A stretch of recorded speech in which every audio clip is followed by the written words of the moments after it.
लोकसभा का चुनावी बिगुल बज चुका है। आने वाली 25 नवंबर को जनता अपने मतों के हिसाब से नाप तोलकर सोच समझकर एक बार फिर से अपनी सरकार को चुनना चाहेगी।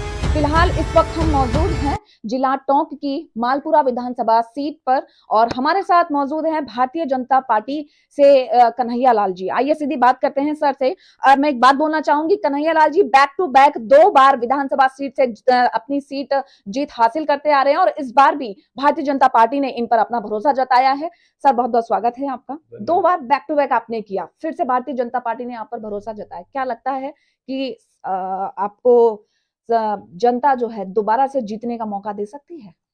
बिल्कुल 100% जनता जीतने का मौका देगी। जिस तरह से हमने देश के प्रधानमंत्री मोदी जी ने जो योजनाएं लागू की, गरीबों के कल्याणकारी, जन कल्याणकारी, उनको हमने गरीबों तक पहुंचाया, उनको पूरा लाभ दिलाया।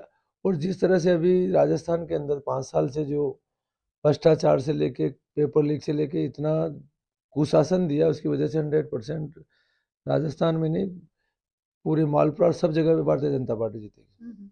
सर वर्तमान में आप विधायक हैं, अब जनता के बीच में जा रहे हैं, कौन से ऐसे नए मुद्दे होंगे जिनको लेकर आप जनता के बीच में पहुंच रहे हैं? सबसे पहले तो विकास का मुद्दा, भ्रष्टाचार का मुद्दा, और जिस तरह से हमारी कानून व्यवस्था को जो फेल हुई है, ये सारी चीजें सबसे बड़ा मुद्दा। इन मुद्दों के आधार पर जाएंगे। जनता 100% इनके खिलाफ है। सर अभी 5 साल आपने जनता को दिए, कौन से ऐसे काम होंगे जो आपने जनता के लिए किए? 2 से 4 काम ऐसे जो आप हमें अभी इस वक्त गुनवाएंगे। देखो, सबसे बड़ी चीज तो ये है कि जब जब भी कोई खराब हुआ, कंपनसेशन हुआ, तो हमने आंदोलन करके, क्योंकि यहाँ के अधिकारी ऐसे थे कि सारा पैसा कंपनसेशन का वहां से मिलता है, केंद्र से, बाकी रिपोर्ट बनाने में इनको तकलीफ आती थी। कई बार रोड जाम करके उनके पास बैठ के, उनको धमका के वो भेजे। सबसे बड़ा तो ये कि आर्थिक मदद कैसे हो किसान की, वो हमने करने की कोशिश की। दूसरा, विशेष कोई ऐसा नहीं है। प्रधानमंत्री जो सड़क योजना के तहत जो काम आए वो है। बाकी मालपुरा विधानसभा क्षेत्र के साथ बहुत भेदभाव बढ़ता। विधायक कोटा के अलावा इन्होंने कोई एक्स्ट्रा ऐसा नहीं दिया। NRHM के तहत हमने ऑक्सीजन प्लांट लगाए सर, बाकी स्टेट गवर्नमेंट की तरफ से कोई फंड नहीं मिला। सर यहाँ पे सबसे बड़ी समस्या पानी की समस्या है। एक आम किसान भी जो है पानी की समस्या से जूझ रहा है। बगल में आपका डैम है, यहाँ पे जयपुर तक के लिए पानी सप्लाई होता है। घर घर में नल योजना तो हो गई है, लेकिन घर घर पानी नहीं पहुंच पाया। देखो, जिस तरह से जो पानी का बंटवारा था, गांव के अंदर 35 लीटर पर व्यक्ति के साथ जो पानी था, वो पानी पूरा जा रहा है। जल जीवन मिशन के तहत देश के प्रधानमंत्री मोदी जी ने लगभग 30,000 करोड़ रुपए राजस्थान गवर्नमेंट को दिए। दुर्भाग्य कि उस पैसे को पूरा खर्च नहीं कर पाई। लगभग 10,000 करोड़ रुपए ये खर्च कर पाए। जब पूरा पैसा ये खर्च करते तो आज अब तक पानी पहुंचता और भी योजनाएं बनती। आज हमारा स्टेट राजस्थान पूरे भारत के अंदर लगभग 28वें स्थान पे है। तो इससे बड़ा क्या नहीं होगा कि जब सबसे ज्यादा पानी की किल्लत है, सबसे ज्यादा पैसा पानी पे खर्च करना चाहिए था। पैसा भी दे रहे हैं केंद्र सरकार, और ये खर्च नहीं कर पा रहे।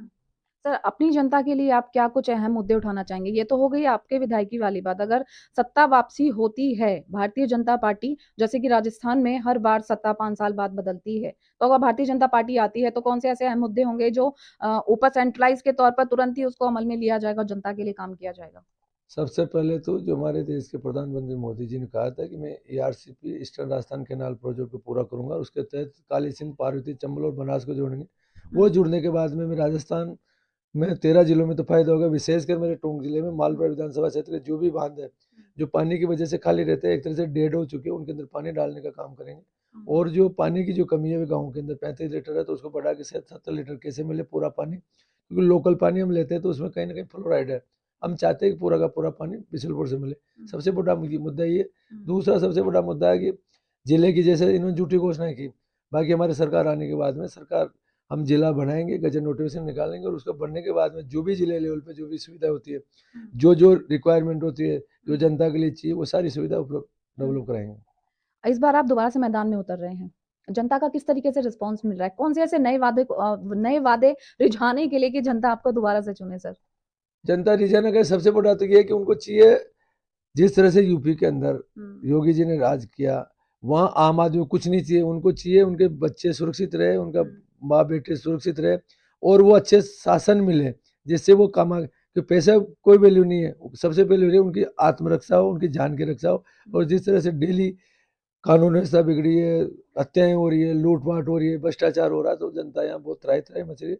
2014 में जिस तरह मोदी जी को बदला, मनमोहन सिंह के टाइम में इतना भ्रष्टाचार हुआ था, आज वही आंदोलन राजस्थान में चल रहा। सर आरोप और प्रत्यारोप की राजनीति तो कांग्रेस भी करती है, भाजपा भी करती है। बिना आरोपों की राजनीति वाले कुछ ऐसे मुद्दे बताइए सर। सबसे बड़ा मुद्दा तो यही है कि हम किस तरह से मालपुरा का विकास करें। मालपुरा के अंदर जैसे पिछले 5 साल से रेगुलर कह रहे थे कि यहाँ 2 स्टेट हाईवे चल रहे हैं, यहाँ में ट्रॉमा हॉस्पिटल की डिमांड है, डेली एक्सीडेंट होते हैं, यहाँ ब्लड बैंक नहीं है, बेचारे मरीज को कहीं जयपुर जाने में रास्ते में जान हो जाती है। पहला तो ये कि जो हमारा 200 बेडेड हॉस्पिटल है वो मालपुरा बहुत बड़ा उपखंड है और कहीं भी दूसरी जगह 17 किलोमीटर के पास में कोई ऐसा हॉस्पिटल नहीं है जो सुविधा मिले। पहला काम तो ये करेंगे लोगों को सारी सुविधा मिले। और सबसे बड़ा जो मुद्दा हमारा जो सांगानेर से लेके भीलवाड़ा जो है मालपुरा होते हैं जो रोड है उसमें आए दिन एक्सीडेंट होते हैं, उसको 4 लेन कैसे करें उसके लिए भी हम national central government state government से परमिशन मांगेंगे कि आप इसको भेजें और वो सबसे पहला काम ये करेंगे। बहुत बहुत शुक्रिया। तो ये थे हमारे साथ कन्हैया लाल जी, जिनका साफ तौर पर कहना है कि अगर ये दोबारा से सत्ता में वापसी कर पाते हैं, जो सबसे अहम मुद्दा है यहाँ पे पानी की समस्या का, उसको दूर करने की कोशिश करेंगे। वीडियो जर्नलिस्ट प्रफुल्ल के साथ प्रियंका टोंक।